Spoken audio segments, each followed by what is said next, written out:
పాము ఇంట్లో ఉంటేనే నిద్రపట్టి చావదు.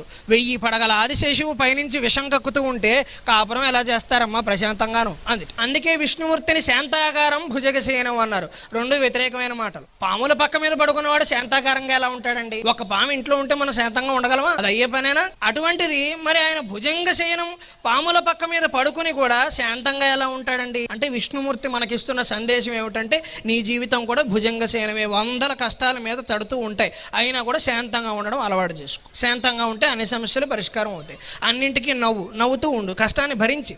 ఒక కష్టం జీవితంలోకి వచ్చిందంటే అదే నన్ను అడిగితే సుఖం.